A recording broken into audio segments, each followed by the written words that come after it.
We just went on one long road trip. We drove through so many states and saw so many interesting things. Yeah, dog. We love getting out and exploring new things with you all.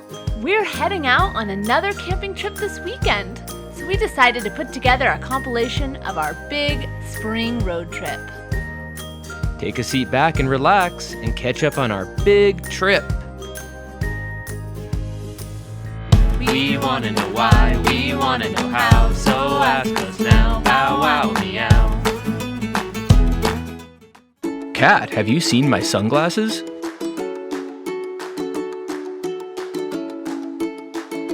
They're right over here, dog. Dog, have you seen my wildflower book?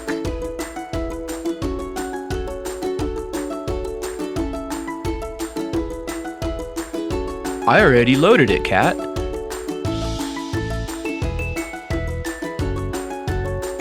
Oh, hey there.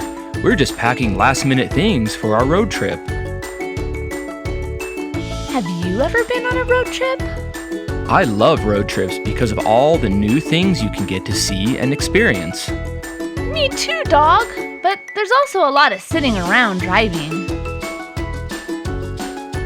True, Cat.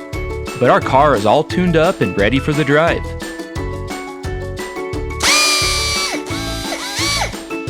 You sure the car can pull that great big trailer? We did a bunch of research, Cat.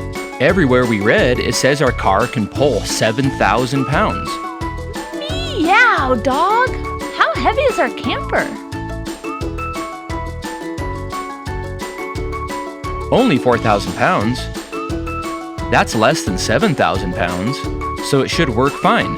Is 4,000 pounds less than 7,000 pounds? Yes, 4,000 is a smaller number than 7,000, so it's less than. But if the trailer is 10,000 pounds, then it's too much, right? Yep, that's called greater than.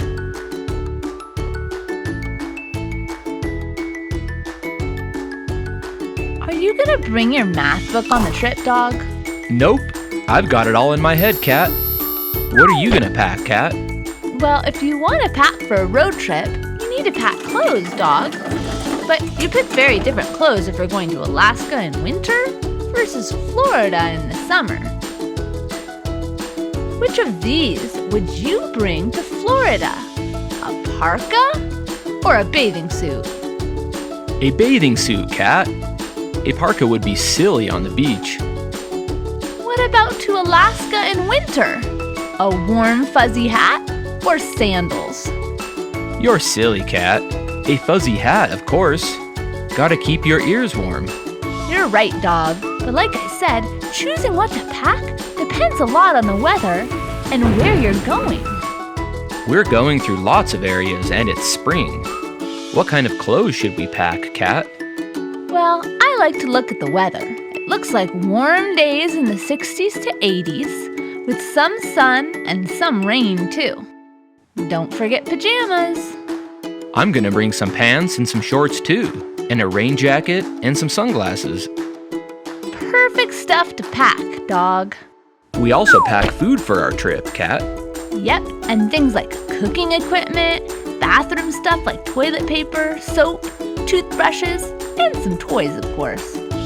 And don't forget the marshmallow skewers. And our marshmallows.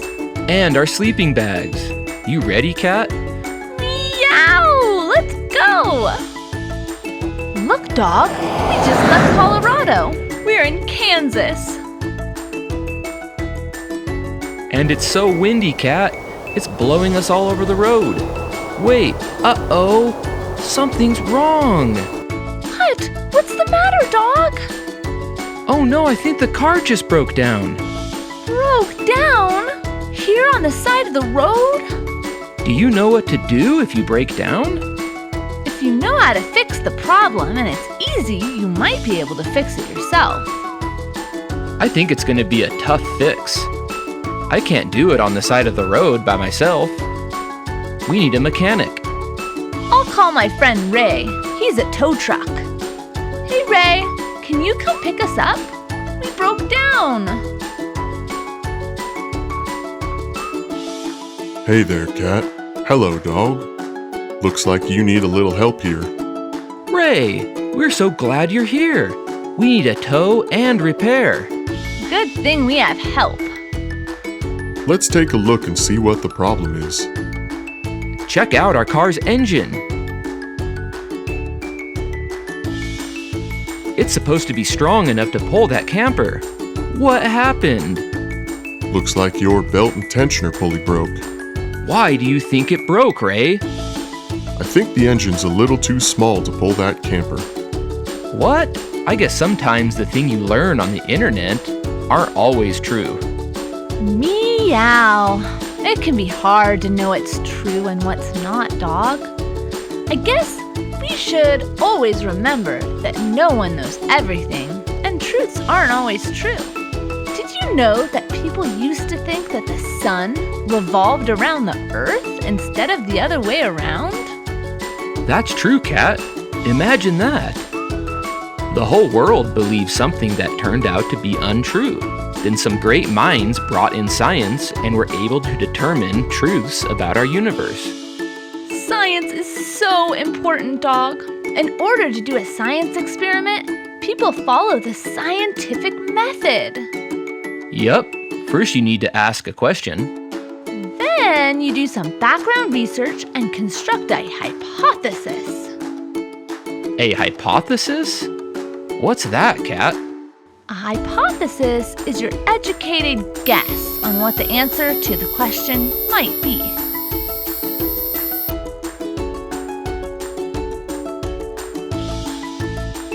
And after you make your hypothesis or guess, you create an experiment to find out if your guess is right. Oh yes, the experiment is so important. Did you know there was an experiment done called Schrodinger's cat? Like me. Well, there's another experiment that used dogs called Pavlov's dogs. Yeah, it's when dogs get trained to think that when a bell rings, they'll get food. After the experiment, you have to analyze your results and make a conclusion. What did you learn, and was your hypothesis right? And that's the scientific method. I bet a lot of science went into making cars, dog. You're right, Kat. Learning how to make an engine move a vehicle took a lot of experimentation. And there was a point in history when we could have had electric cars instead of gas engines. Most of the cars we drive today have gas engines. Why, dog? Well, the story is really complex, but to put it shortly, gas engines go faster and farther than electric vehicles could. And the infrastructure wasn't ready for them. Infrastructure? That's a big word, dog. It means the physical public utilities, things like electricity, water pipes, sewer pipes, even streets and bridges. Back in the late 1800s and early 1900s, that's over 100 years ago. People didn't have electricity in their homes. Imagine that! No light switches? No refrigerators? No computers? No vacuum cleaners?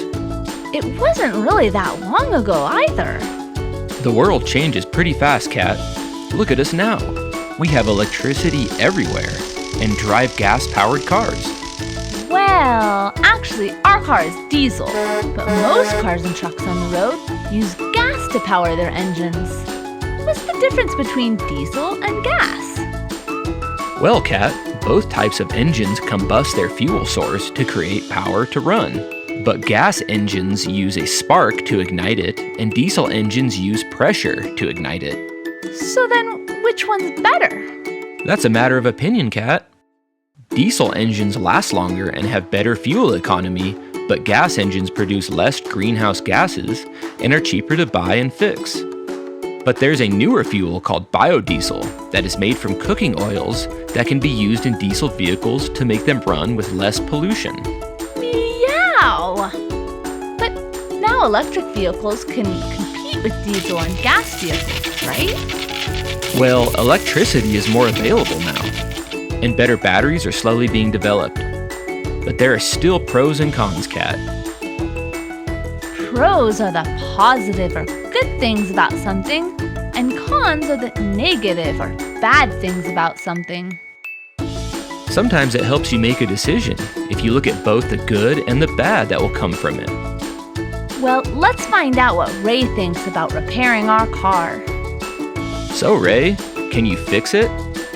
Of course, but it'll take a few days to get parts. Oh no! How will we go on our trip if our car needs to get fixed? I guess we need to go back home and pick up our truck. Well, bye, Ray. Good luck with the repairs. We'll be back to pick up the car in a couple weeks when she's all fixed up. Have fun on your trip, cat and dog. Well, we're gonna hit the road, friends. See you guys next episode. And don't forget to subscribe. Meow. So ask us now, bow wow meow. I'm so glad we're finally on the road, Cat. We're gonna get to camp tonight. Meow. I love camping. Do our friends out there like to camp? Have you ever been camping? When you go camping, you get to be surrounded by nature. You get to have a campfire and look up at the stars. Tonight, we're going to camp in eastern Kansas. But we've got to get there first, dog. The wind in Kansas is so strong, and with a big camper, it makes driving precarious. I like that word. Precarious. Precarious. What's that mean, Cat? That means that it has the potential to be dangerous if we aren't careful. When driving in high winds, it's best to drive at lower speeds, especially when you have a camper on the back. But look, dog, because there's a lot of wind here, there are a lot of windmills here. Want to hear a baby say windmill? Good job, little baby. Windmills convert wind into electrical energy that can either be used instantaneously, or sent on the grid, or stored into batteries. How do they make windmills, dog? Well, Cat, people have to dig up the materials to make the concrete for the base, such as iron and aluminum, and then petroleum is used to make the fiberglass. Then all those materials need to be refined and formed in factories that require lots of power and heat from fossil fuels. And then all the parts need to be shipped and concrete needs to be poured, and that's done with diesel trucks and tractors. But dog, I thought wind power was supposed to make us independent from fossil fuels. Sounds like we need fossil fuels to make them. It's true, Cat. Both windmills and solar panels require fossil fuels to be made and built. Meow. I didn't know that, dog. It just comes down to the fact that fossil fuels are much more energy dense and reliable than the alternatives. I love learning new things while we're driving on road trips. But it looks like we're here, dog.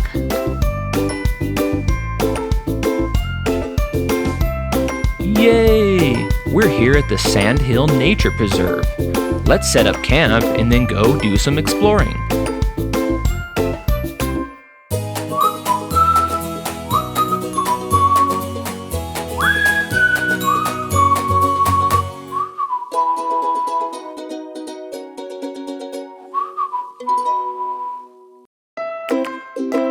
Now that camp is all set up, I want to go check out that cool cable bridge I saw. Me too! Look at how cool this is. Want to walk across it with us? Yes, dog, I do.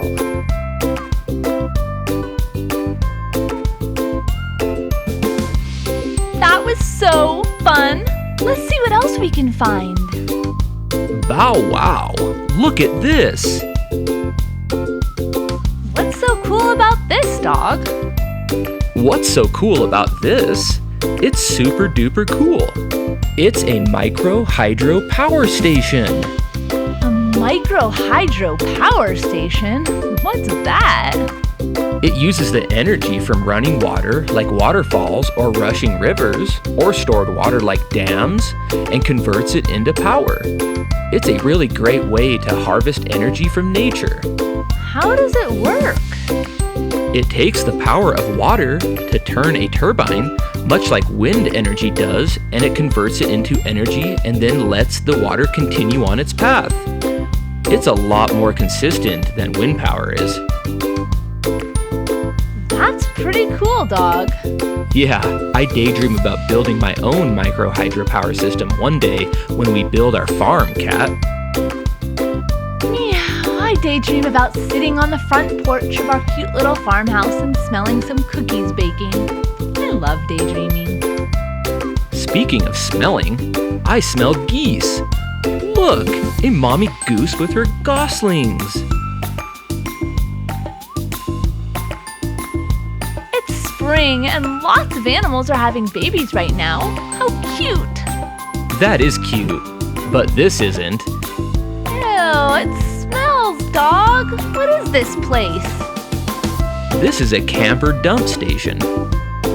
What's a dump station, dog? This is where all the black water and gray water go. Ew! Do you know what black water and gray water are? No. Black water is what your toilet water is called after it's been used. Yuck! And gray water is what the water from your sink and bathtub is called.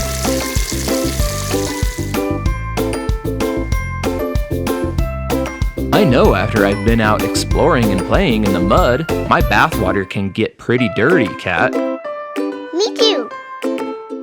And it smells like wet dog. I prefer to bathe myself a little bit more daintily.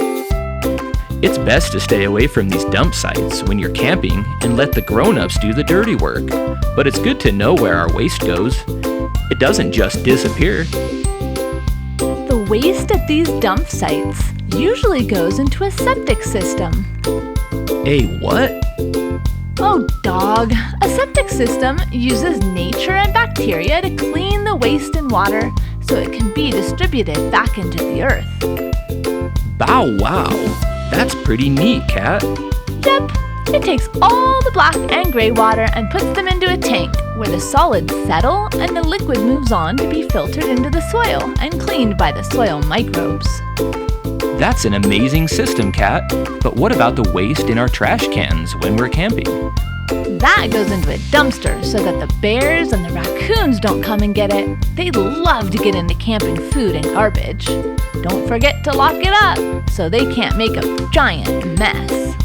I see something else I want to explore, Cat. Do you want to see what Dog sees? Yes. Let's go! Look at this super cool playground. Whee! Check out this teeter-totter! Ride on this super cool merry-go-round with me, Cat. Don't you just love playing on the playground? What's your favorite thing on the playground? Is it the swings, or maybe the slide? Or something else like a teeter-totter or a merry-go-round?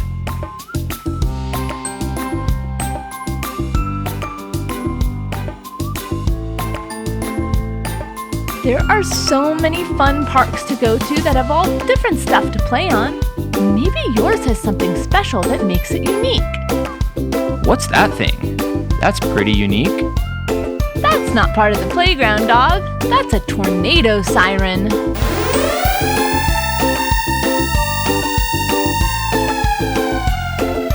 What? You mean there are tornadoes here?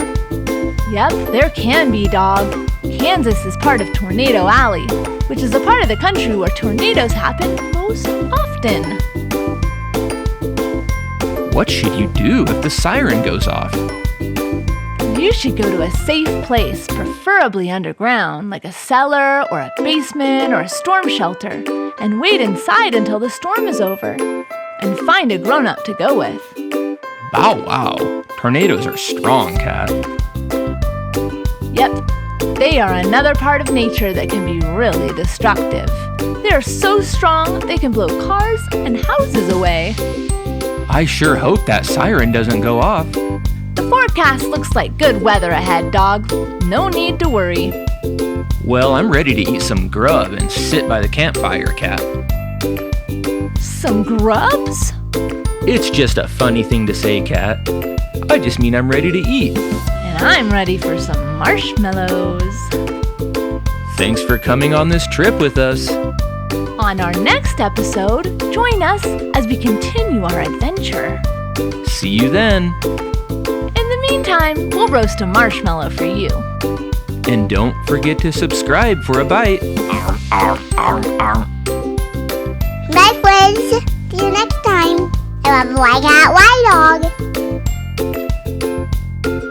So ask us now, bow wow meow. Hi, everyone. After our awesome night camping in Kansas, we drove to Little Rock, Arkansas. Little Rock is the capital city of Arkansas.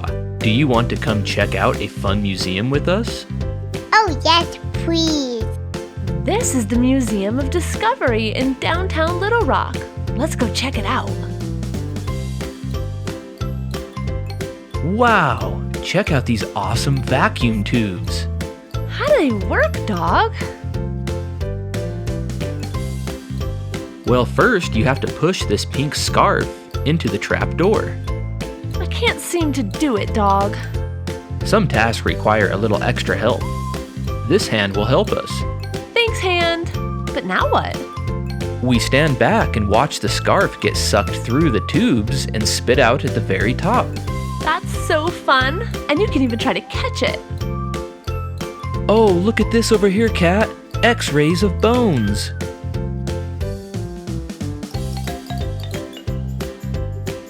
I like this cool thing. It shows how the bones in your arm move to open a doorknob. Or this, Cat. Look at us. We're gonna launch an airplane. Bow wow. There are so many cool things to do here and learn about, dog. Like this cool little experiment about body sounds. Body sounds? Like Your heartbeat. Or your breath. Or even your stomach gurgling. or silly sounds like burps or farts. Meow. Yes, dog, even silly sounds. Ooh, let's go check out the Discovery Lab, Cat. Sure thing, dog. Let's sing the Come Play With Us song.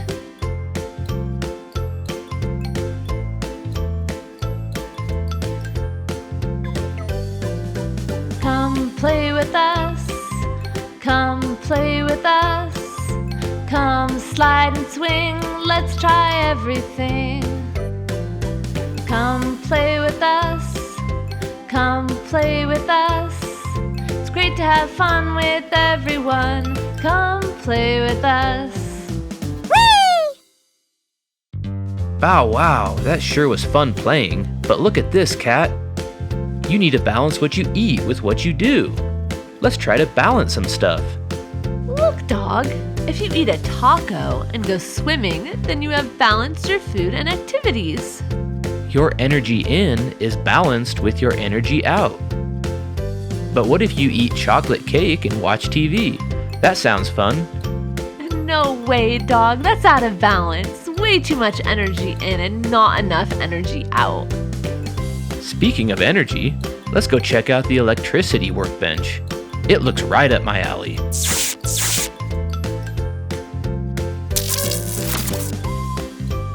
Look, here are some resistors and some materials. Some conduct electricity and some do not. Resistors are made from materials that impede the flow of electrical current. Can you help us decide which materials conduct electricity and which don't? Will plastic? No. You're right, it doesn't conduct electricity. What about metals like brass, copper, and aluminum? Yes.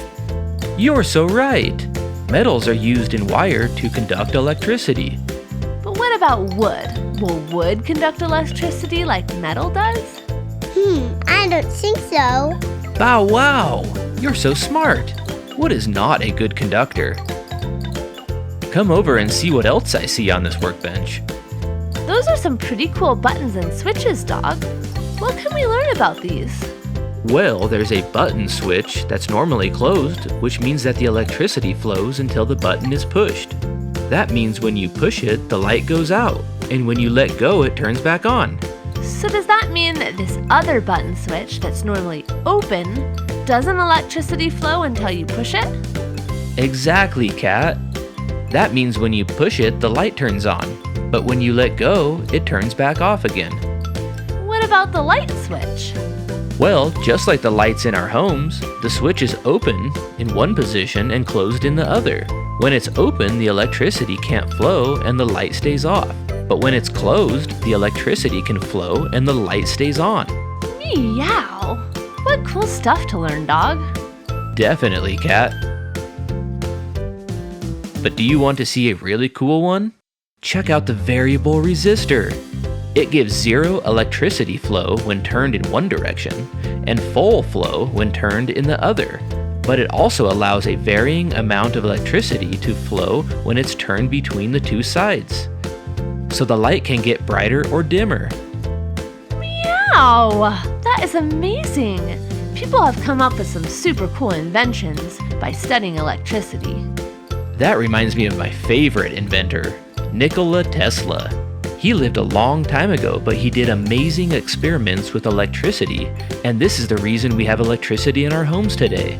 That's him in front of a Tesla coil. Meow! That looks kind of dangerous, dog. Sitting next to that big of a Tesla coil probably isn't the safest thing to do, Kat. Being near a Tesla coil exposes your ears to dangerous audio levels from the spark gap, eye-damaging UV light from the sparks, ozone gas generated by the plasma, and the electromagnetic radiation. It's truly a remarkable device. Yikes! Maybe we should move on to another exhibit so we won't hurt our ears and eyes, dog. It's only a picture, Kat. But I see some really cool gears. Let's check them out. Oh, these are cool. They're like a little perch for me to sit on. That's not what gears are for, Kat. See how they are circles with little teeth that interlock? When you turn one gear, it helps turn the next one. And why are they different sizes? Small wheels turn fast but don't have as much force, and big wheels turn slow and have a lot more force. That hand is so handy. Bow wow! Thanks for turning the gears, Mr. Hand.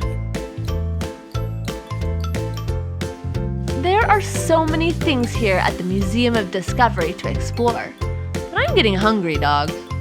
Me too, Kat. And I know just the place to get an extra special yummy treat. Let's stop by Loblolly. It's a small batch handcrafted ice cream creamery nearby. Yum! Ice cream, we all scream for ice cream! We hope you enjoyed our visit to the Museum of Discovery in Little Rock, Arkansas. If you get a chance, would you want to visit here too? We look forward to seeing you next week as we continue our road trip. Until then, subscribe and have lots of fun for us. Bye-bye, friends. So ask us now, bow wow meow. You'll never guess where we are right now. Meow. We drove all the way from Little Rock to Memphis, Tennessee, and we got to build this super cool castle. Here at the Children's Museum of Memphis. Follow us inside. It is so much fun in here.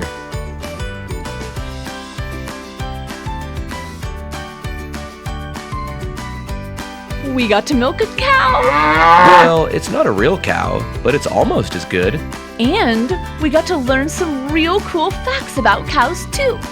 Like, did you know that back over 100 years ago, most families kept a milk cow in their backyards and they used to drink fresh milk every day, meow, and make their own butter and cheese. I want to drink fresh milk every day and learn how to make butter and cheese. Gosh, dog, me too. How about you? That sounds so fun, yum. I guess we need to get a cow. One day we'll have one on our farm, Kat. There's a lot more to see. Let's keep going. What do all these numbers mean, dog? Oh boy, bow wow. That's the US debt clock. That doesn't look like the time. It's not that kind of clock, Kat. It shows the cumulative debt of America. It's the money the future taxpayers will owe. That's you, kids. Meow! We have to pay that all back? How? Well, Kat, nobody really knows. We'll have to wait and see how it all plays out. But it's not a positive sign. And I've been around long enough to see it keep going up and up, faster and faster. History tells us it's not a healthy direction to take.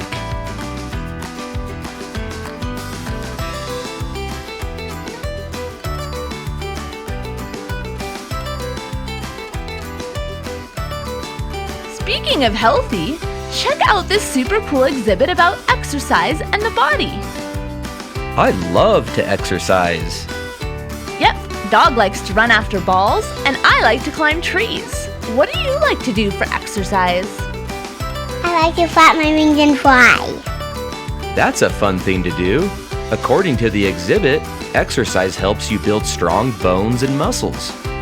It also helps keep you from getting sick from diseases. And it helps keep you happy and less stressed out. Do you know anyone who might do good with some extra exercise? Maybe you should do some exercises with us. Yeah! Yay, let's do some exercise.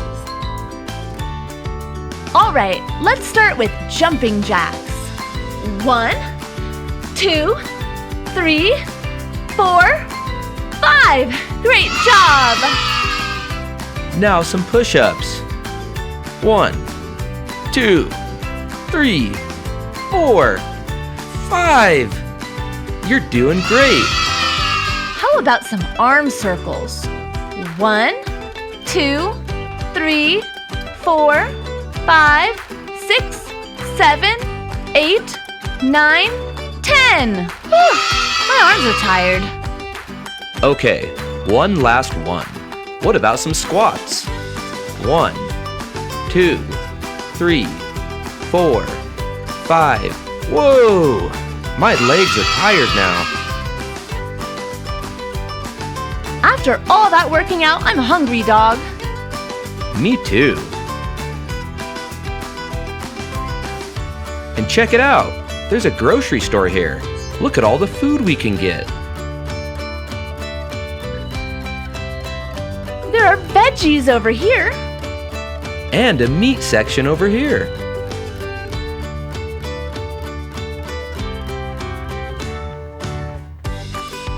There's a dairy section too, and look, there are even tiny shoppers in here.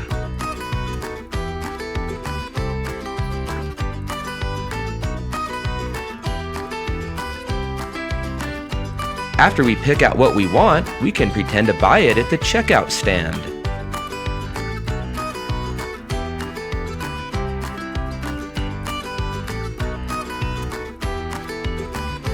And then we can head over to the museum's mini kitchen to cook up a meal. Check out this mini toaster and this cool stove. It's just our size. So are the low counters, the cabinets, and the sink. Yum! This soup is looking good. Be careful next to that stove. Hot stoves can be dangerous and start a fire. It's not really hot, Kat. It's pretend. But who do you think would come put out a fire if one started? The fire trucks. You're right. And look, there are fire trucks here at the museum too. Look at all these buttons and knobs. So cool.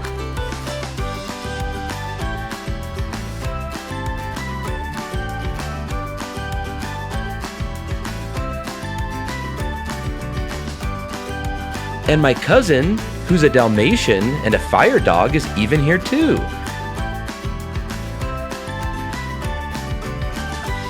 Can you make the fire truck noise with me? Woo, woo, woo, woo!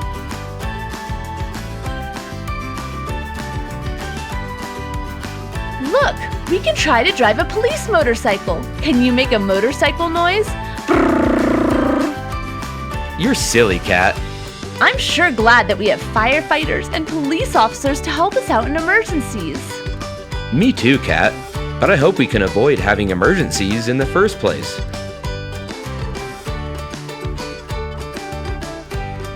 Meow, speaking of emergencies, remember when we broke down in Kansas and Ray, the tow truck, towed our car to his shop? I wonder how our car is doing. Well, the museum has a mechanic shop. We can go check out and learn about engines. Do you want to join us? Yes. Meow, look at this video about engines.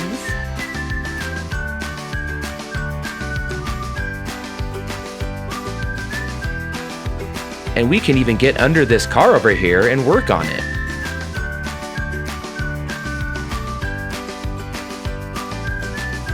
Check this out, it's part of an engine. It's on display out of the car for us to see. And after it's all fixed up, you get to drive it away. And don't forget to fill up with gas.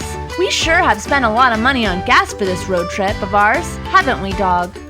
Yikes. Yes, gas is sure expensive. And you use a lot of gas when you're a race car driver. You save gas by driving slower. But look at these race cars.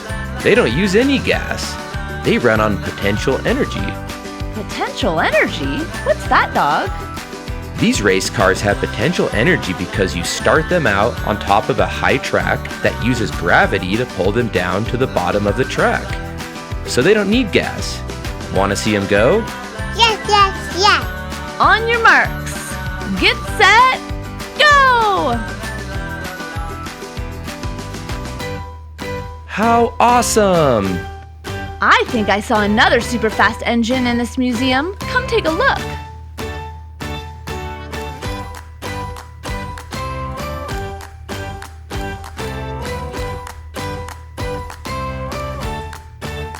Look at this! This is a model of the engine of an airplane. There's one on each wing. Look how complicated this cockpit is. Wow, we're inside the cockpit of a big airplane. Have you ever gotten to ride on an airplane? We have, but we never got to fly one. Flying airplanes would be a really cool job.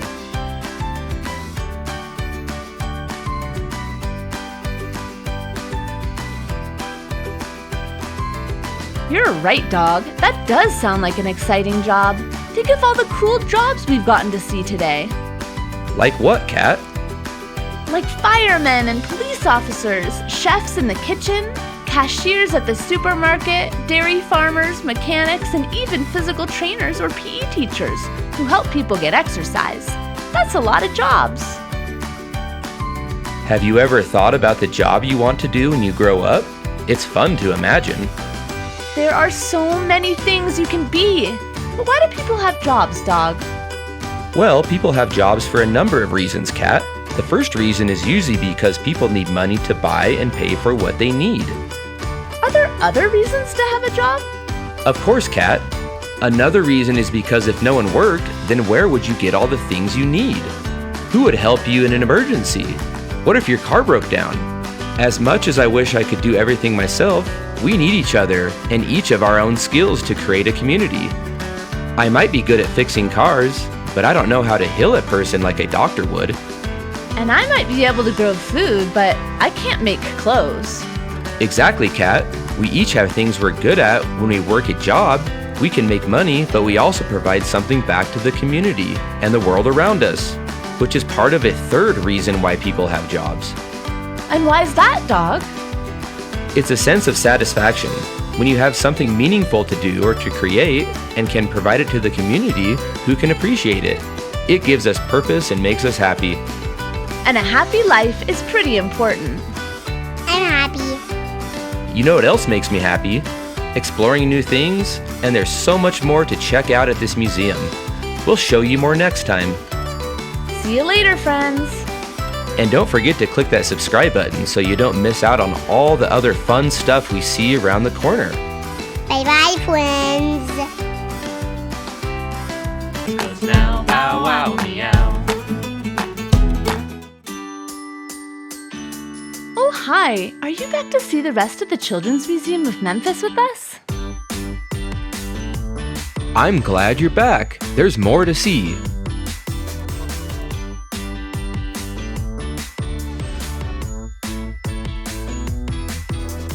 Can you guess who I'm pretending to be? We'll give you a hint. We're at Pride Rock from The Lion King. And I'm a baby lion. Simba! Yep, I'm pretending to be Simba. It sure is fun to pretend. Last episode we were pretending to be airline pilots in the cockpit of a really big airplane. But today we are in the tooth room. We're pretending to be dentists. Look at us in this mouth. It's got some wobbly teeth.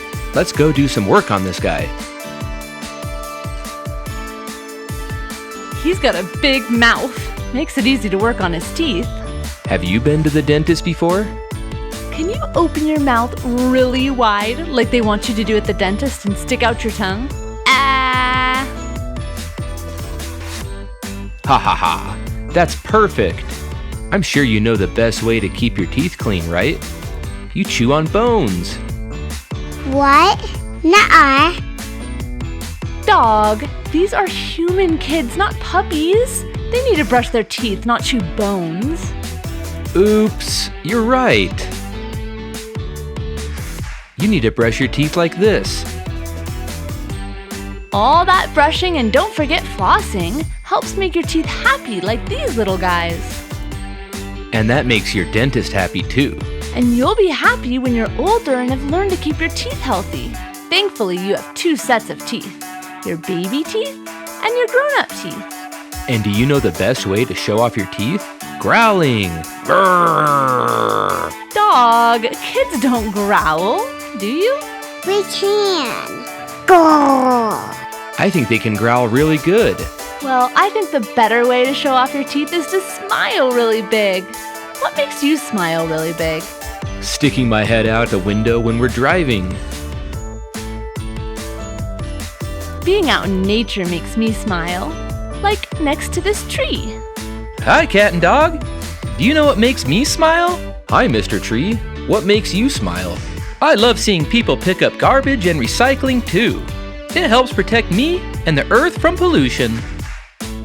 Check out this cool graphic at the museum about recycling. First, you need to check if it's clean and dry to throw it in the recycle bin. If it's wet or has food on it, you have to throw it out or put it in the compost. Empty all the liquids and all the food out to recycle it. In some places, you need to separate the paper and the cardboard recycling from the plastics and the glass recycling. By doing this, you help make new products out of old materials. That's what recycling is all about. And it helps keep nature from being so polluted. Don't you agree, Mr. Bear? We'll take that as a yes. How about you, Eagle? Do you like it when people recycle? That means yes. But what about some other animals? Let's do some rock climbing and find out. Look, a mountain goat! Cat! There's a snake! Yikes, dog! You climbed right next to a rattlesnake! What should I do, Cat? Stay calm, don't panic, and move away slowly. That was pretty scary, Cat. But it's pretty rare to get bitten by a rattlesnake unless you try to bother it. You're right, dog. But they can be pretty dangerous if you get too close. Just like tornadoes. Bow wow! The museum has a real tornado inside of it? Well, it's a model of a tornado, not the real thing. But look how mesmerizing it is to look at. Just like the snake, it's beautiful, but also dangerous. Rattlesnakes and tornadoes can both be dangerous, but what about earthquakes? The museum has this really cool model of an earthquake. Oh yes, earthquakes can be really dangerous too, dog. They can knock over whole buildings, not just toy model buildings. Have you ever been in an earthquake? No, are they scary? They don't happen everywhere, but in some places, earthquakes can be common. I've been in a few earthquakes. They can make things fall off the walls and make it impossible to walk. I think earthquakes can definitely be scary, but they're also very interesting. What makes an earthquake happen, Kat? Well, a really simplified look at the structure of the Earth shows us that there is an inner core, an outer core, the mantle, and the crust. The crust is made up of pieces, kind of like weird puzzle pieces that don't connect perfectly and don't sit firmly on the mantle. When the pieces, called tectonic plates, bump into each other, they make earthquakes. And you can't forget volcanoes. They also make earthquakes. Wow! There sure is a lot of cool stuff to learn about, right, dog? I can't believe how much. Look over here at this exhibit. Here's another thing to learn about. Well, I see that it has the alphabet. But what are all the dots for? That's called Braille. What's Braille? Well, Braille is a type of writing so that people who are blind and can't see can still read. What? That's amazing, dog. You mean if you can't see the letters, you can still learn how to read by learning to feel these bumps? Yep, isn't that so cool? I wish I could read Braille, but I never needed to learn how. Since there are so many things to learn, it's hard to make time to learn everything. A lot of people only learn Braille because they need it. Do you know anyone who can read Braille? I don't know, Cat. It's always okay not to know things. There's always more to learn for your whole life. Even when I'm old, dog? Yup, even when you're old, it's still fun to learn. You know what else is still pretty fun, even when you get older? What? Riding a carousel!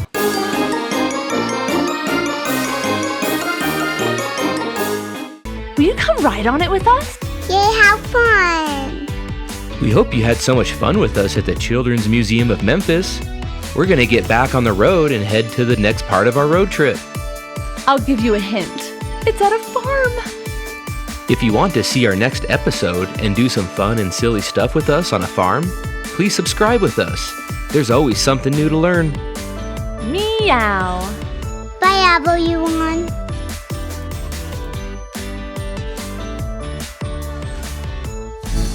Hasn't this road trip been super exciting so far? We started out with a breakdown, but stayed positive and got through it. Then we got to go camping, visit the Museum of Discovery in Little Rock, and then the Children's Museum of Memphis. And today we've got another cool place we're going to see. Do you want to come check it out with us? Let's go. We wanna know why, we wanna know how, so ask us now. Bow wow meow. We're in Tennessee at Lucky Lad's farm. Today we're going to get to see a ton of farm animals and play on their extra cool farm playground. Come join us.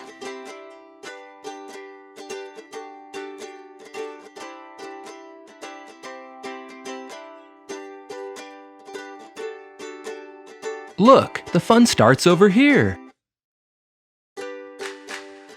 Let's start by visiting the goats at the animal barnyard. Goats are a great farm animal. They're used for milk, fiber, meat, and also because they're just fun animals. Oh, hi there, goats.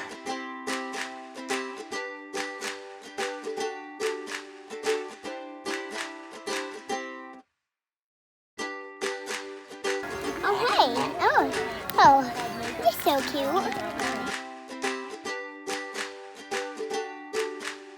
Like people, goats come in all different colors. Whoa, look at their eyes. How come they're like that?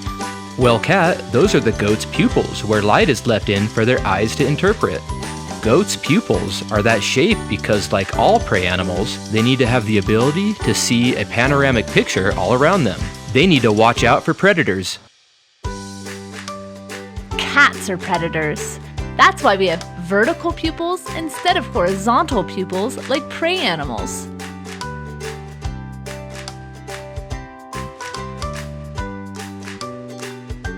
We need to judge distance better so we can pounce. Hey, don't get me. I was just looking at the baby goats. Did you know they're called kids just like you? That's funny, dog. Meow! Look at this conveyor belt. Let's fill it with food and crank it up to the top for them. Look, a goose. Do you know what geese are used for on the farm? They eat bugs, lay eggs, can be used for meat, and are also used as guardians for other animals. They can be pretty mean. I wouldn't mess with one. They have a lot of different bird species here at Lucky Lads, like this turkey, for example. Male turkeys are called toms. Check it out! Tom is dancing! We should dance too. Get up and dance with us.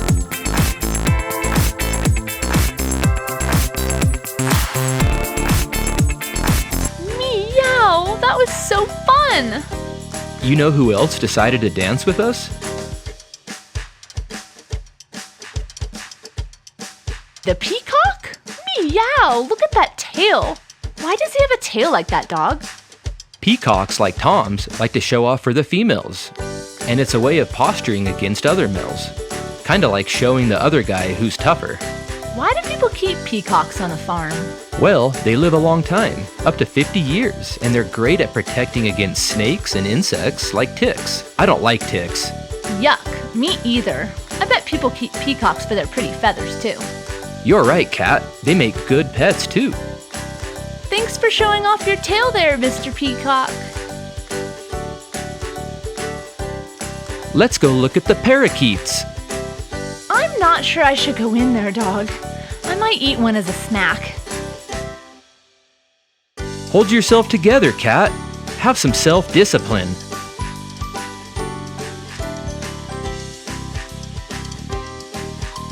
But look at them flying around in the trees and coming to eat out of our hands. I just want to catch and taste just one, dog.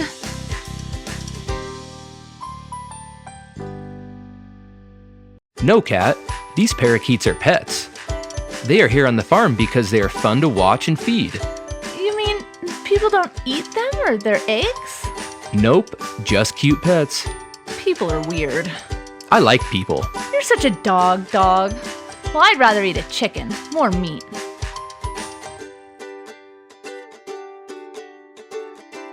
Well, look at this giant chicken. Yum! But wait a second, that's not a real chicken. What about these ones? These ones aren't real either. You'll have to do with some eggs, Cat. I don't see any real chickens anywhere. That's what an egg looks like inside? A fertilized egg turns into a baby chick. It takes 21 days as they develop inside. Pretty cool, huh? Definitely interesting. But I think I'll eat mine fresh.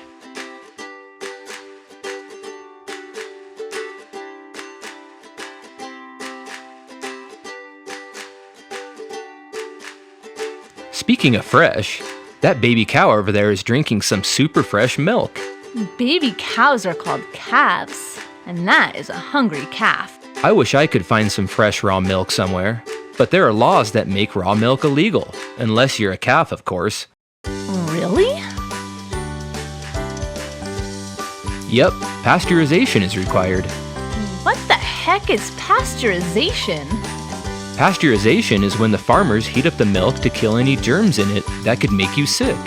Well, that's good. We won't get sick, right? Sure, it's good, but it also kills the good germs in the milk too. And those are good for our gut health. You mean our tummies are better when we have good bacteria in them, dog? That's what the researchers are saying. Well, that calf must have a good gut biome.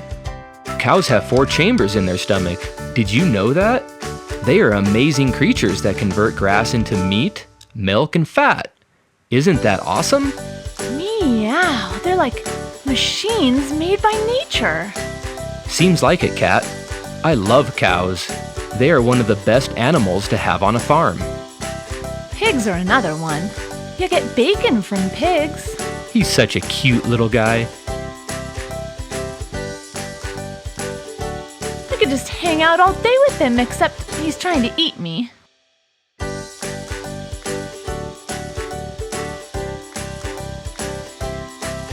Pigs are definitely great animals to have on a farm. They are great composters, help farmers clear areas, and make fabulous meat too. Oh, poor little guy. Don't tell him that. Look, the piglet is hanging out with these lazy rabbits. Why would a farm have rabbits, dog? Well, here at Lucky Lads, they probably keep rabbits so their guests can pet them for fun. But some farmers or homesteads keep rabbits for their meat and fur. Like chickens, rabbits can grow in small spaces. Not everyone has room for a cow or a pig. So even people with small yards can raise rabbits to eat? Yup, rabbits and chickens are very popular farm animals for urban homesteads. Those are super small farms that people in cities with not much room can have to be more independent. Does your family do anything to be independent? Grow a garden, raise chickens, make your own soap? There's lots of things you can do. Humans depend on each other and their society and community a lot. What can you give back? Maybe a lemonade stand? Ooh, that sounds delicious on a hot day. Speaking of hot, I bet these tortoises over here love this hot weather. But they aren't a typical farm animal, are they? No, I don't think so, dog. Tortoises are good petting zoo animals, though, but people don't usually consider them as food.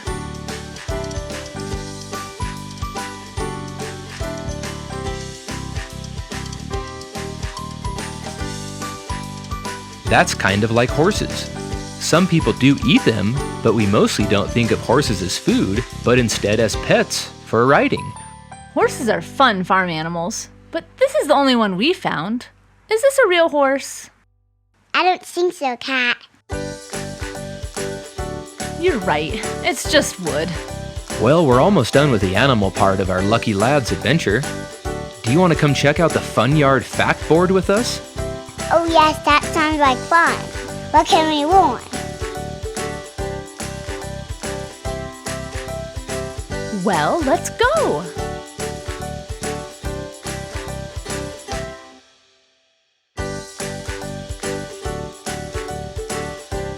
Here it is.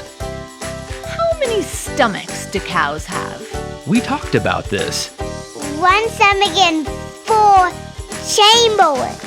You're right! What is a donkey's main job on a farm? A hint is the same as a goose. To protect our farm animals. You're right. We don't know this one because we didn't see any sheep, but how much wool can one sheep make? It looks like up to 30 pounds per year. Bow wow! How much do you weigh? I almost weigh 40 pounds. Wow! The last one says, what does a pig use its snout for? I don't know. Digging for food? Crazy!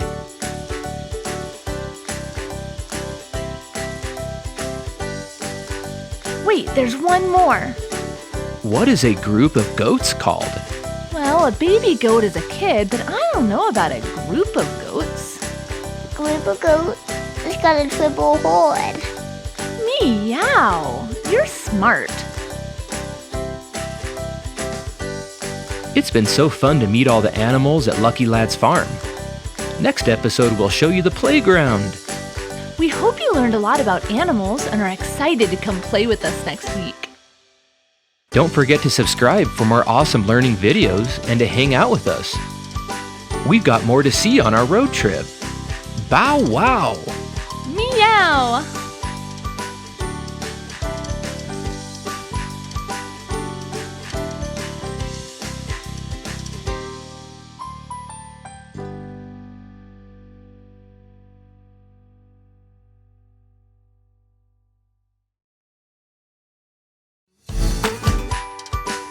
Did you have as much fun as we did last episode playing with all of the cool farm animals at Lucky Lad Farms in Tennessee?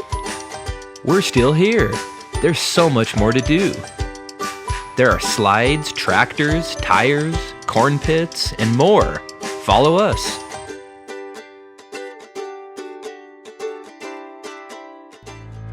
We wanna know why, we wanna know how, so ask us now. Bow wow meow. Look at these silly animal blocks, and a farmer one too.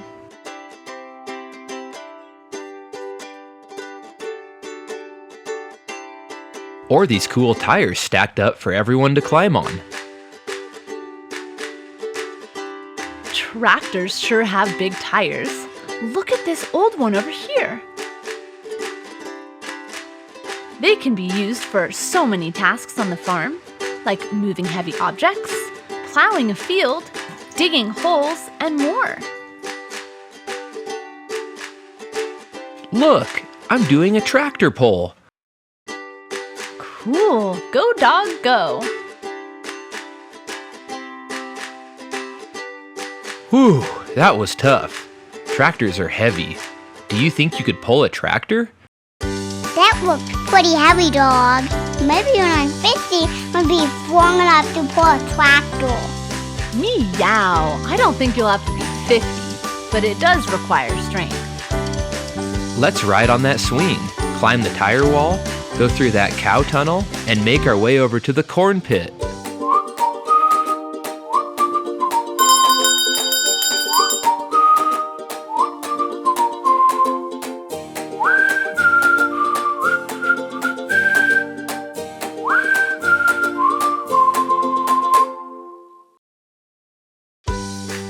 Wow, that was really fun.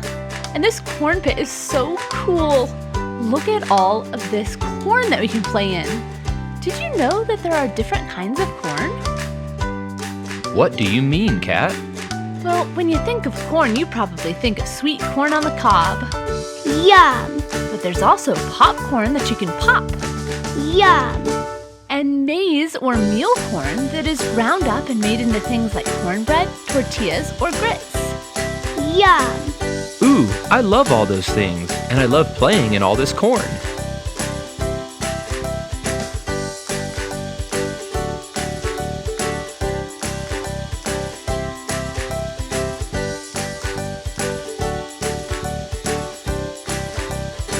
Playing in that corn pit was really fun.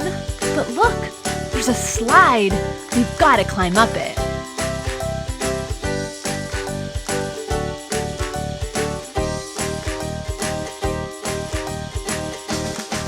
And go down it.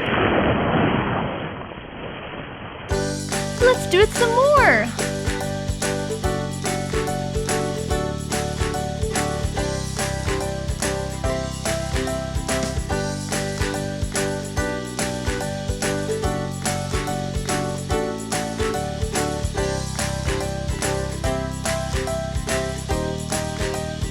Wow, I love going down slides. Don't you?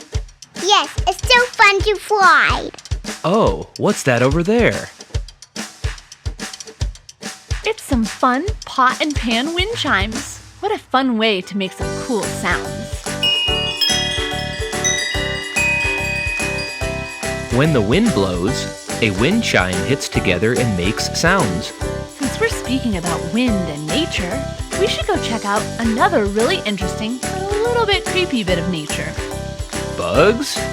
Specifically, bees, dog. Bees? Wow, look at all the stuff a beekeeper has to do throughout the year to care for bees. And look at this video about the pupa phases of bees. Did you know that they grow up from an egg to a bee inside those wax cells? I thought honey went in those. You're right, dog. Their wax cells are used for growing baby bees and storing honey.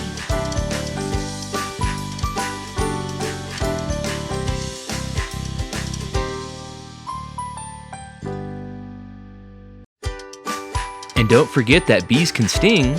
That's why beekeepers often wear special suits to keep the bees from stinging them. Look, there's even a model of what the anatomy of a bee looks like in here.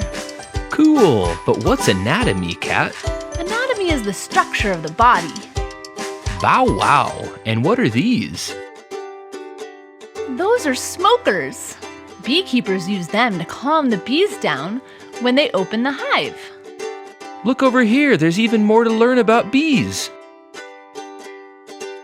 Do you want to look at all those cool facts with us? Yeah, Yep, I do.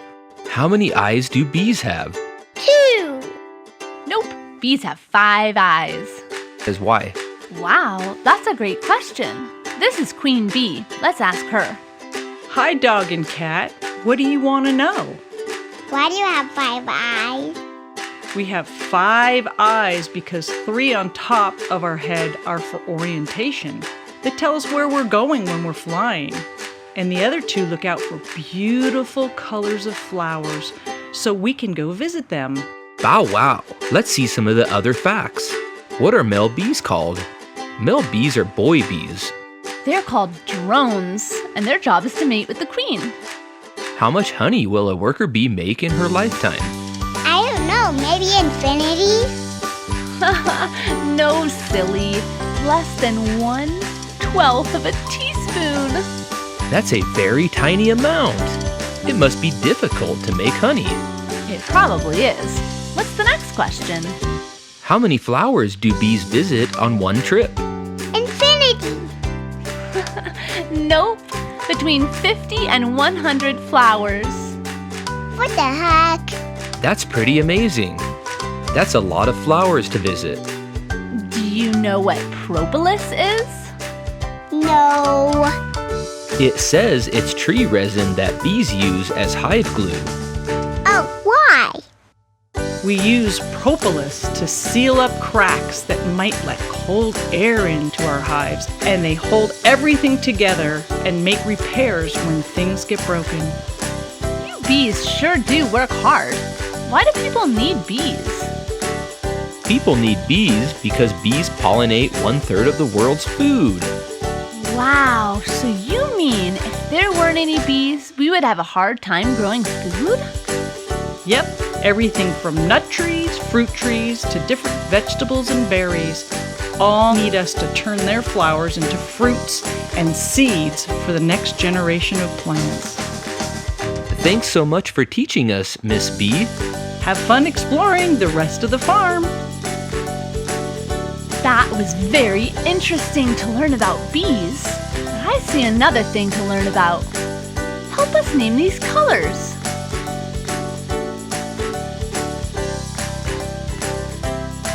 Red, green, orange, blue, yellow, green, and red.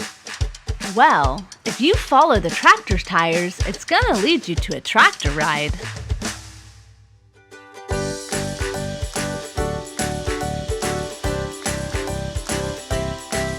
Wow, Kat, we got to have a ton of fun at Lucky Lad Farms today, seeing all the animals and playing on the slides, swings, corn pit, and other things.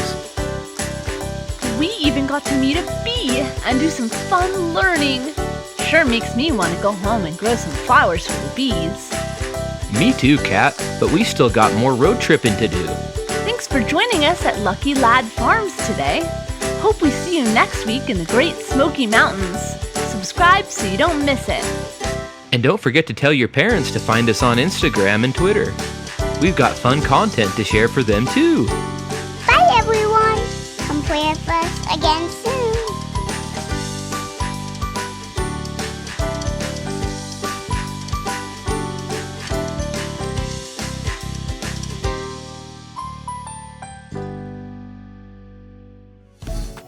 Bow wow! Meow, we're Cat. And dog. We're still on our road trip. Aren't there so many fun things to do? After our breakdown in Kansas, we got to camp, visit the Museum of Discovery in Little Rock, Arkansas, and then the Children's Museum of Memphis in Tennessee. After that, you got to come join us at Lucky Lad Farm in Tennessee too. Today we finally made it to our real destination on this trip, the Smoky Mountain National Park. It's so beautiful here, and there's so much to see, like bugs and waterfalls and plants in nature. Follow us and we'll show you around. We We wanna know why, we wanna know how. So ask us now, bow wow meow. Do you know what kind of bug this is?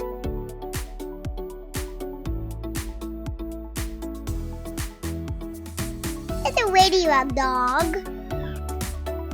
You're right! Ladybugs are helpful because they eat aphids, who like to eat plants. This ladybug is helping out a raspberry plant here in the forest. Come with us and check out all the creepy crawlers we got to see.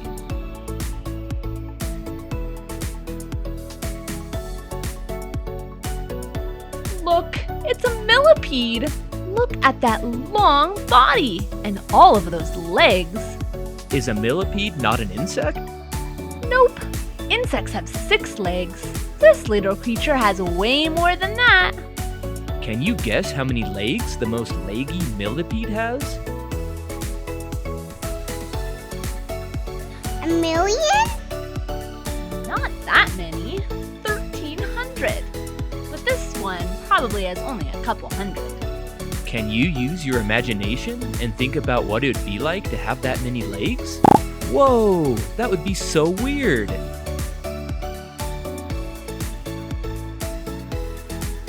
Here's another kind of millipede we found here in the Smoky Mountains.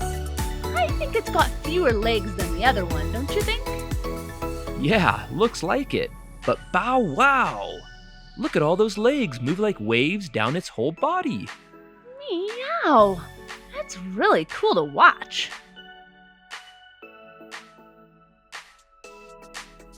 But look at this one. Is this a centipede? Meow! It sure looks like one. It's got so many legs, but it's not a centipede. It's a caterpillar, and caterpillars are insects. But insects have 6 legs. You're right, but caterpillars turn into butterflies. And butterflies have 6 legs. Millipedes don't turn into butterflies.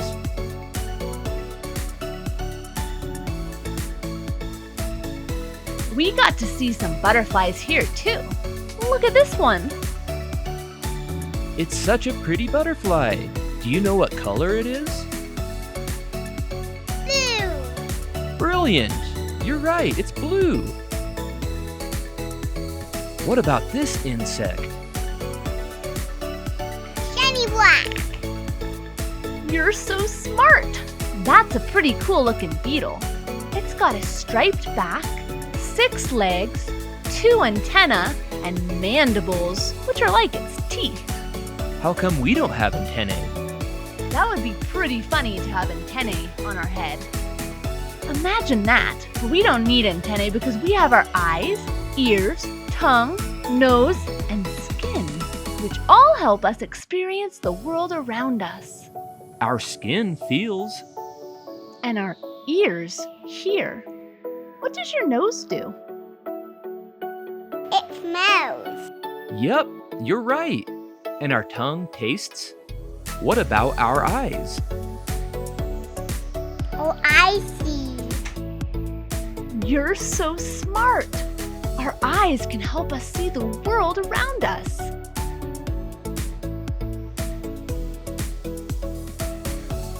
What about this insect? Can you see what colors it is? Black and orange. Right on. And look, it's eating a mushroom. Oh, that's not a good idea. Why not, Kat? There are some mushrooms that are very poisonous, which means they can make you very sick. It's a good idea to not eat mushrooms you find outside, unless you do a lot of studying to know the difference. But you can eat mushrooms from the store, right? Right. Those ones are grown or picked especially for people to eat. Have you ever eaten a mushroom? Do you know what kind it was? It's fun to try new things.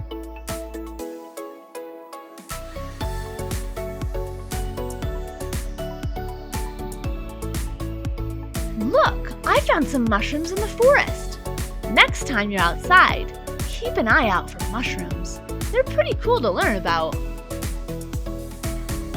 Some scientists called mycologists spend their time studying mushrooms and all the things they can do to help people. Plants can help people too. We visited a museum and learned about some plants here in Tennessee that can be food and medicine. Want to come see?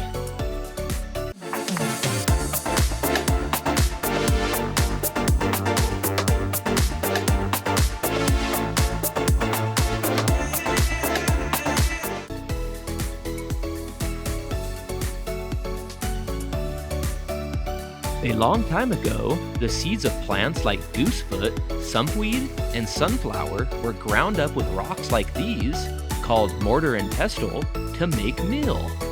And you can't forget about corn.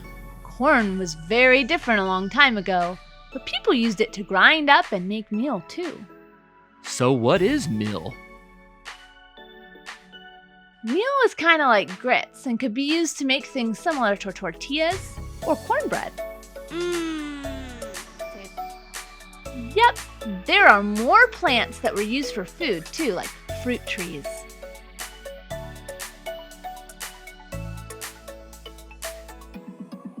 Have you ever eaten pawpaw or persimmon? Those were the native fruit trees to America until people brought others over. Like apples? Johnny Appleseed planted apples all over the United States. I bet you've eaten apples before. I like apples. Do you like berries?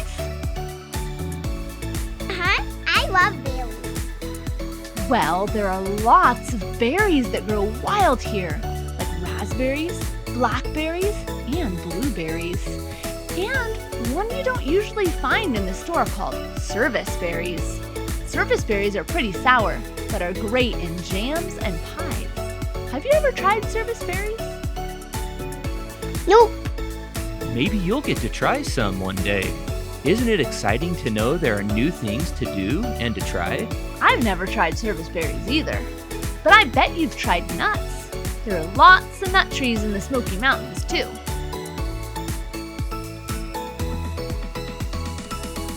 Plants and trees sure are useful. We can use them for food and also for lumber for building all types of things like houses.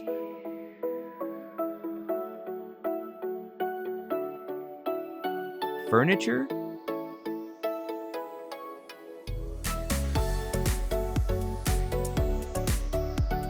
and wagons.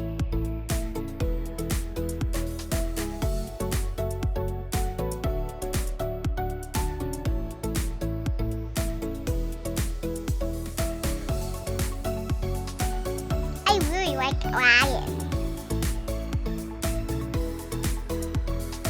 Check out the old sawmill that people used to make giant trees into lumber to use for all kinds of things. That blade is enormous. And all that wood provided by trees helps people heat their homes in fireplaces and wood stoves. And before gas and oil were used, people used old equipment like this wood-powered steam engine. Bow wow! Thanks, trees.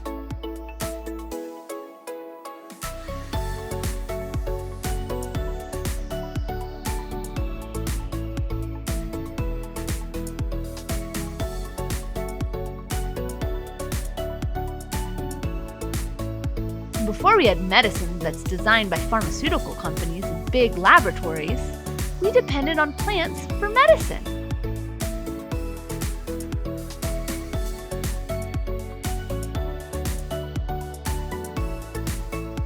The museum told us about mint used for tummy aches, sage for sore throats and asthma, and willow bark tea for pain medicine. Bow wow! Thanks, plants. We sure did depend on nature a lot, didn't we? We sure did, dog. And really, we still do. Being out on a road trip for so long makes me miss home and the garden we have there. Sure does, but there's a lot more to see here. Like bears. Roar! Meow! We got lucky enough to get a quick glimpse of some bears while we were driving through the park. But this bear is a lot easier to see.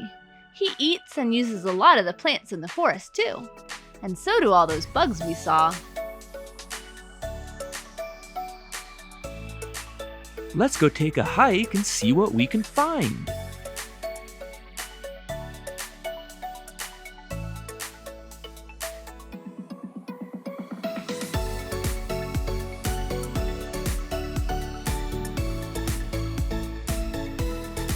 Isn't it beautiful in the forest? Yes, it is, Kat. I like hanging out here with the pine cones.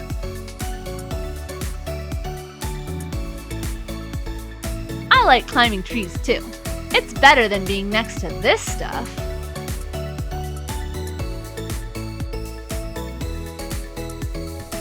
Why? What's that? That's poison ivy, dog. If you touch it, it can cause burns, welts, and blisters on your skin. Be careful. Some plants can hurt you. There is so much to know. Like, how did this tree get a hole in it like this? I bet it was lightning.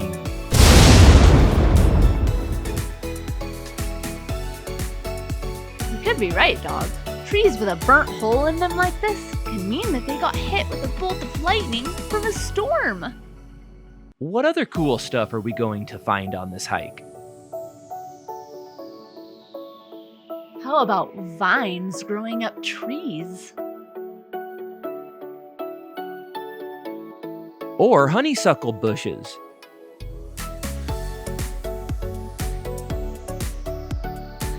And we even get to cross a bridge.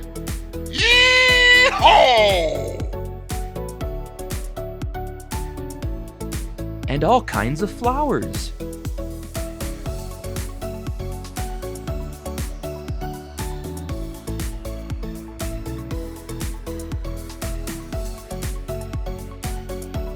I think we're about to stumble upon something really amazing, dog. Look at these cool wet rock faces. Wow, wow! It's a giant cave! Look at this stairway down to someplace near the river.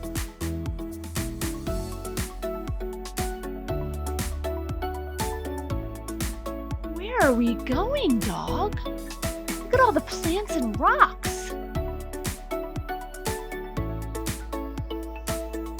I think I see something. What is it? Oh, waterfall! Wow, wow! Meow! That's so beautiful! Look at all that potential energy.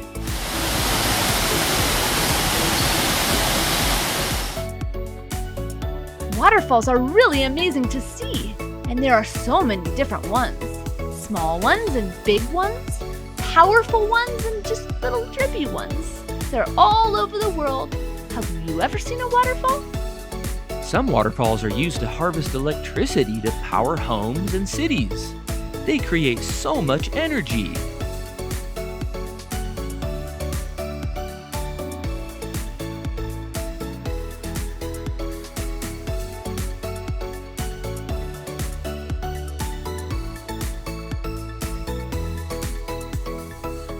We hope you had fun with us today. We sure had fun with you. Would you join us next week to learn more about the people who settled here in the Great Smoky Mountains and built farms and cabins and lives? We got to learn about bugs, trees, plants, nature, and waterfalls today. Subscribe to keep following us on our road trip and camping too. There's so much to learn. There's more to see next week. Come join us.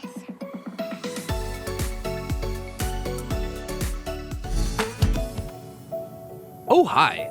Thanks for joining us in the forest. Today we're going to learn about the lives people lived a long time ago. We're still in Tennessee's Great Smoky Mountains.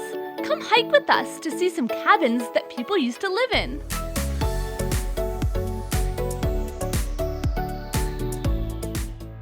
We wanna know why, we wanna know how, so ask us now, bow wow meow. check it out! We found this old cabin. No one lives here anymore. The house is empty. Is this smaller than your house? Yes, it's a lot smaller in here. People used to live with a lot less than we do now. Let's go to the Heritage Center to see what kind of stuff the people kept inside.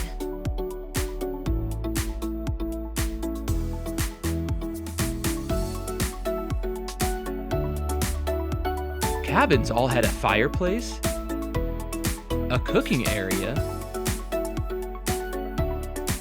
a pantry, and some nice cabins had music and spinning wheels. Spinning wheels were used to make wool and other fiber into yarn and string for making tapestries and clothing. Do you think you could learn to make your own clothes? I like to make a princess dress.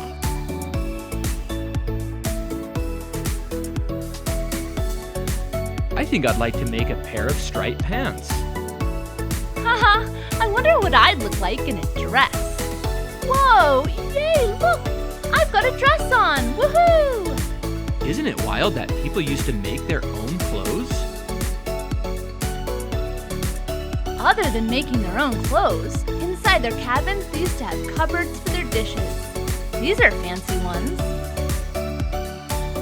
And they had a bed, of course. If it was a nice bed, it was filled with feathers.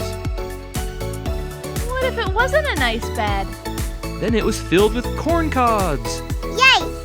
That doesn't sound comfortable to sleep on corn cobs. I don't think it would be. Some beds were made with ropes, too. And most cabins also had a dining table. But dog, the bed is in the same room as the kitchen and the dining table and, well, everything's in the same room. You're right, Kat. You can't fit much into a small house. But they did have an upstairs in this house, too.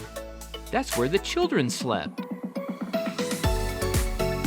I'd like to live in this house, dog. Life seems simpler. We could just sit by the fire and rock in our rocking chairs. But there was a lot to get done on a farm, dog. Most things were made by hand. The clothes. But also things like brooms. These rocking chairs we're sitting on. Baskets. And even things like this bull's horn. Look, I'm gonna blow the horn.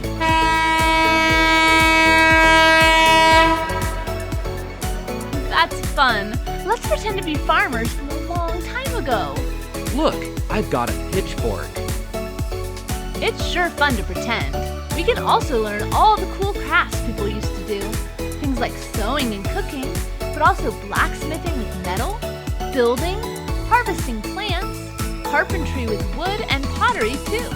Wow, that's a lot of things to learn how to do. There were a lot of differences between living then and now.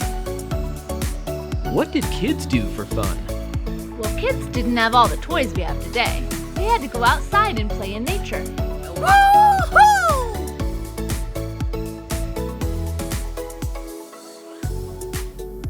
They played in the rivers on hot days. And they skip rocks too. That's fun.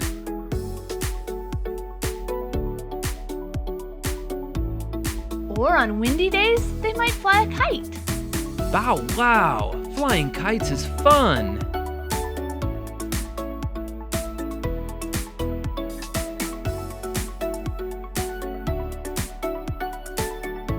Or they sometimes hung out around a fire pit or played music. But there weren't only farmers and pioneers back then. Weren't there Native Americans too? Yes, dog, you're right. They were here first. At the Heritage Center, we can see some of the stuff they spent their time doing. They made pottery, arrowheads for hunting,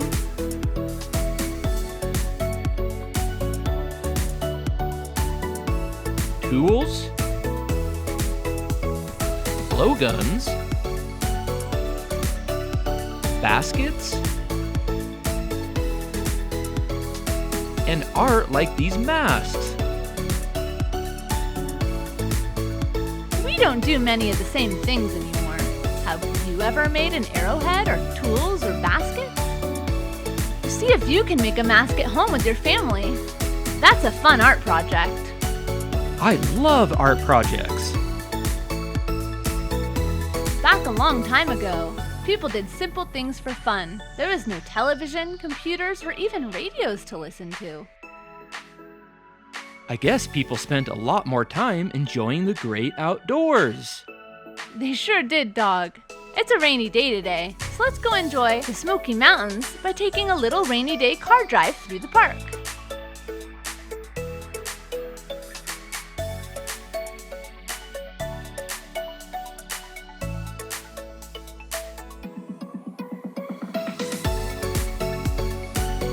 Thanks for hanging out with us while we learned about old times in the Great Smoky Mountains. We'll be finishing up our road trip soon, and we hope you can join us as we start heading back home. See you next time.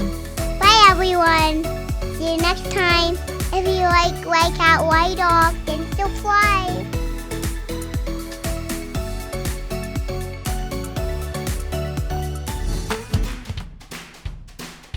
Oh hi, we're loading up the camper for some long driving back to our garden in Colorado. We're gonna visit 10 states. Do you want to learn about them with us? Come on!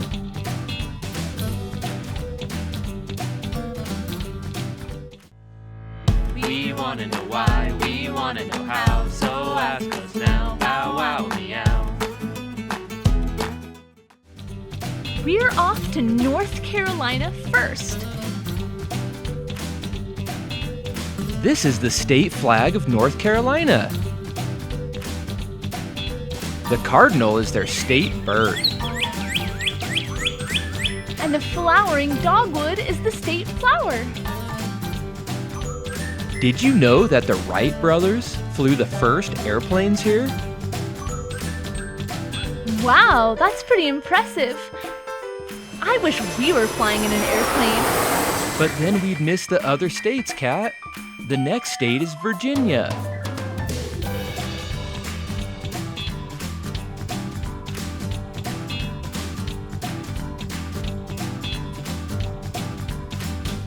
This is the state flag of Virginia.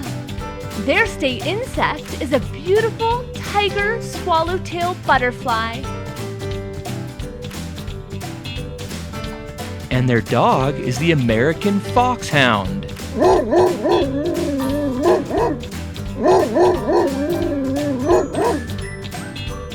Virginia is known for its coal mines and timber.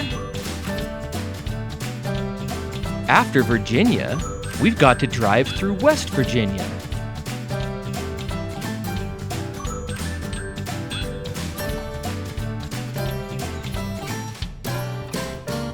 This is West Virginia's state flag.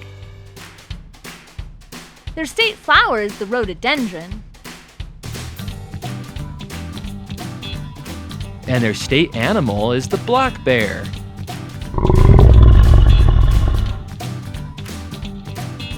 They have the longest steel arch bridge in the Western Hemisphere. It's even on their quarter. After West Virginia, the road takes us through Ohio, the Buckeye State. This is their state flag, and buckeyes are the nuts from their state tree. The white-tailed deer is their state animal. And this is the first state we've been through that borders one of the Great Lakes, Lake Erie.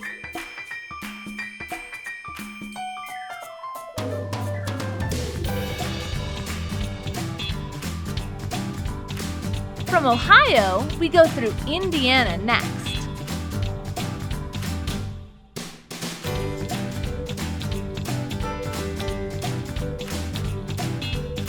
This is its state flag, and their state flower is the peony. I love peonies. Indiana is known for the car race called the Indianapolis 500. Those are some fast cars. After Indiana, we get to visit family in Michigan.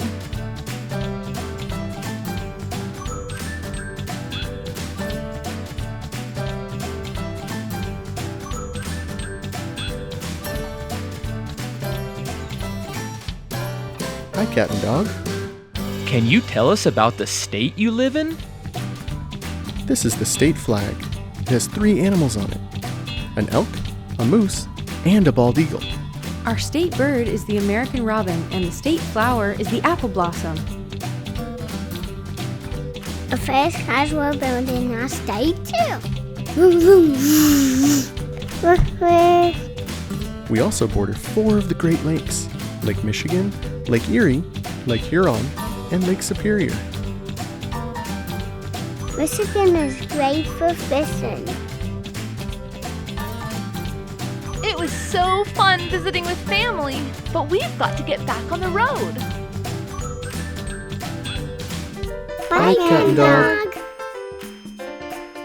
After Michigan, we head to Illinois.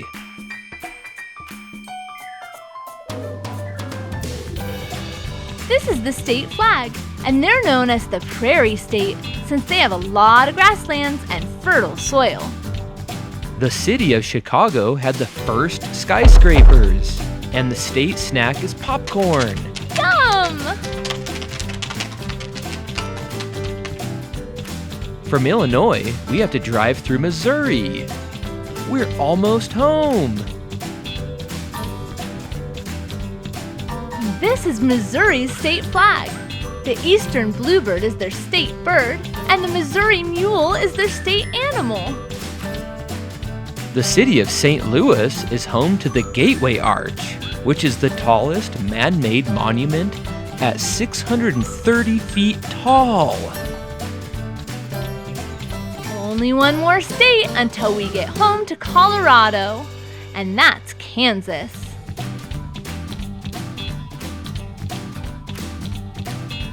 We get to pick up our car from Ray. Hi, Cat and Dog. Your car is ready. Thanks so much, Ray. Can you tell us about Kansas? This is the state flag, and we're known as the Sunflower State. Our state animal is the buffalo, and we grow a lot of wheat here. And you can't forget about how windy it is. No, you can't forget about the wind. Well, it's home or bust. Let's get going. Bye, Ray. Bye. Finally, we are home in Colorado.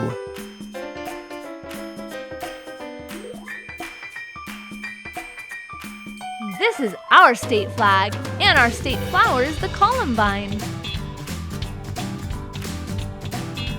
Our state animal is the bighorn sheep. And our state tree is the blue spruce. And did you know that Colorado is the highest of all the states? That's because we have the Rocky Mountains. Well, I'm tired after all that driving. Me too. Finally, we get to relax in our own backyard. See you all next week in a new episode. And don't forget to subscribe. Our road trip may be over, but the learning never ends. Bye, everyone.